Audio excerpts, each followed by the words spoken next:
My great-grandfather was a construction foreman throughout the 50s, and he worked on quite a few projects over the years.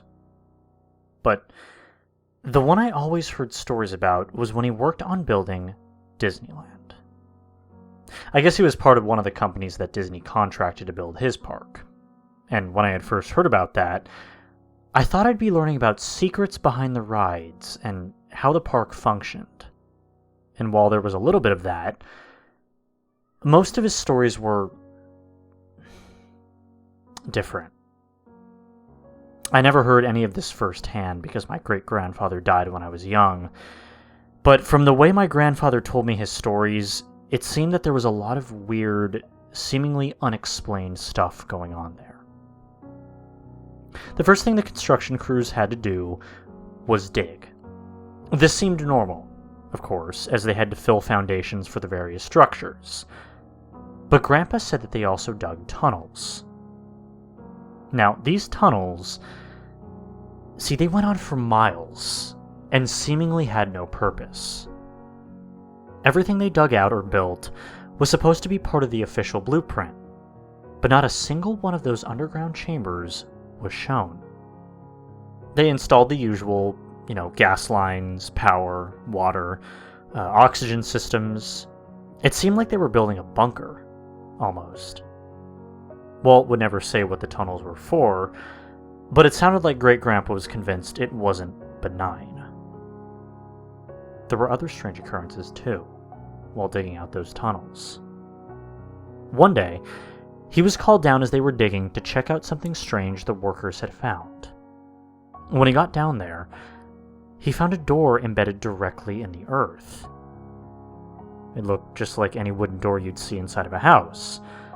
The door was clean and new-looking. He thought that surely somebody was playing a prank. But then he noticed something strange. It seemed that the door was fused into the ground, as if the dirt itself was part of the door. This made it difficult to remove, but they eventually did remove it and kept digging, thinking that it was just a one-time thing. But then they found more. Doors just started popping up. It seemed like almost every day they found a new one buried in the earth. It was as if someone had cut the door and frame out of a house and just buried it there. Only he said that they were almost brand new, with not a speck of dirt or a scratch on them. He said it even got to the point where workers were reporting doors appearing around the surface level of the park. As in, they would find doors, right, standing all alone, in the middle of nowhere. They always appeared in the middle of the night, and seemingly disappeared whenever someone left line of sight for more than a moment. It was as if they were materializing out of thin air, only to vanish back into the void. It even went so far that one worker claimed to have found himself trapped in a circle of doors that appeared before his eyes. He said that the doors were locked and that he couldn't escape. They found this worker curled up on the ground near Tomorrowland at about 3 a.m. one night. After telling his story that night, he was never seen again. It was just assumed that he had quit. That wasn't the only weird thing either. One night, Great-Grandpa was sitting in his office working on something when he heard a knock on his door. At this point in time, they had finished below-ground construction and had been working on buildings. He was often pulled away from his paperwork to go look at something by the workers, so he expected something like this even though it was nearly midnight. What he didn't expect was to see no one standing at his door when he opened it. He was starting to get pissed off at the random disturbance when he eventually spotted something in the distance. Someone wearing a Mickey Mouse costume was standing in the dark about 40 feet away from him. Again, he thought it was just some stupid prank. But he noticed something very strange about the situation. The mouse costume looked, off. It was like there were little mistakes in it. The eyes were off-center. The colors were just slightly the wrong shade. The materials looked cheap and old. He yelled at the person, angered by the random prank, but the person in the costume just didn't respond. They just stood there, twitching, shaking slightly in the darkness. Great-Grandpa just stared at him for a long moment, frightened. He eventually looked away for a moment, about to get help, only to see that when he looked back, that the person was gone. After that, workers started reporting costumed figures sighted in the night, never actually doing anything, and only just standing there. Whenever someone would try to get help, the figure would disappear and not be seen again. They became so frequent that there were at least 3 to 5 reports a week. Now, most of the time, nothing ever came of the figures. But there was this one case where a worker actually had a close encounter with one of them. They had been carting a wheelbarrow of bricks over to one of the sites when they saw one of the costumed figures in the distance. This worker was startled by the sight and tried to get away from the creature. They said that every time the costumed figure was out of sight, they would hear creaking noises all around them. Then, whenever they went around a corner, the costume figure would be standing a bit closer to them. Eventually, after rounding another corner, they came face to face with the thing, and their description of it was terrible. They said it smelled like decay, it twitched, and its breath was a low rattling sound. They said the costume was clean. It looked wrong like the others, but up close he could tell that the suit was brand new. The creature just stared at them for a long moment, shaking and twisting in place. The worker tried to back up and run away, but that was a big mistake. The creature lunged at them, leaving a huge scratch across the worker's arm. The worker blacked out after that, and they were found on the opposite side of the park where they allegedly had fainted. Great-Grandpa decided to ask Disney himself if he had hired any cast member yet, or if he knew that if there were any suits brought into the park yet. Walt said that they hadn't even begun hiring costumed wearers yet, and no suits were even constructed at that point in time. Surprisingly, after that brief conversation, the suit creatures disappeared, never to be spotted again. However, things started to get more serious around the site after that. The previous stories could possibly be chalked up to hooligans messing around and pulling elaborate pranks, but this was something truly awful.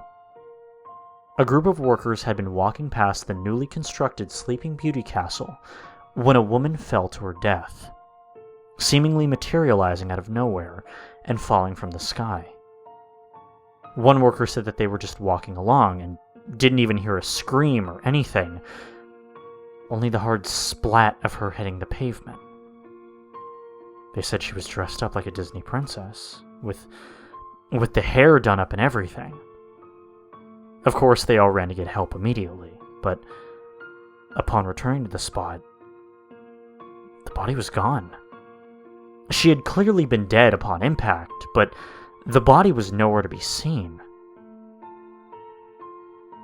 All that was left was a small pool of blood and some red tissue that was later identified as human brain matter. Nobody had ever seen the woman before. Nobody ever saw her after that fall. The police were going to be involved, but Disney officials stopped it before it got that far. A lot of workers started quitting. And between the random doors, strange figures, and random dead people, I wouldn't blame them. This sounded like some sort of living nightmare. New people were hired, everything was swept under the rug. Walt made sure nobody went to the media, and my great-grandpa stood by during it all, just watching in horror. He would have done something, but he needed the money and this job. And in those days, there were some things you just didn't talk about in public. The final incident inside the park took place a while later. where on the day before opening, they were pouring the last of the asphalt. Great-grandpa had been walking the newly poured surface when he spotted a boot, upside down, sticking out of the middle of the pavement. Thinking somebody had just lost a shoe, his plan was to remove the boot and smooth the asphalt back over. However, he was very surprised to see that when he had removed the boot, he found a human foot sticking out of the asphalt. This foot was attached to a leg, which was probably attached to a whole body. Naturally, they decided to break the ground and remove the body. They couldn't just leave a whole fucking person buried in Disneyland, after all. It took quite a while, but eventually they removed the corpse, which was perfectly preserved. They attempted to identify him, but he had no wallet, and really nobody knew who he was. He wore the standard construction worker outfit, but not a single person on the team recognized him. They even handed over photos to police and let them start an investigation, but nothing ever turned up. The second question, then, pertained to who laid the asphalt and buried the man. It seemed that nobody knew who poured the material, and yet Great-grandpa couldn't figure it out either. The asphalt had just been poured when he walked by, yet no workers were around, which was a fact he didn't consider until later. It seemed that nobody remembered how or when that section of pavement was poured. It was as if it just appeared out of nowhere. Now, all of this was horrifying. It creeped me out, and these stories made me never want to visit Disneyland again. But the story that truly unsettled me is his final one. It was the day after the park opened, the last day on the job for my great-grandfather, and he was going to talk to Walt Disney one last time. It was only to discuss something banal, like confirming the end of the contract or something. But Great-grandpa was always excited to talk to Disney because, he was Walt Disney, after all. And even if some crazy shit went down at his park, it was cool to be talking to someone famous and influential like him. So Disney's secretary lets him into his office, and the first thing Great-grandpa sees freaks him the hell out. Walt is talking to the wall. Now, he wasn't on the phone. There was nobody else in the room. He was standing with his back to the door, having a full-on conversation about the situation within the park, talking about how everything was going great. To a wall. It wasn't as if he was talking to himself. It was like he was actually talking to an invisible person. As in, Disney even waited for responses and said, "Uh-huh," and stuff like that.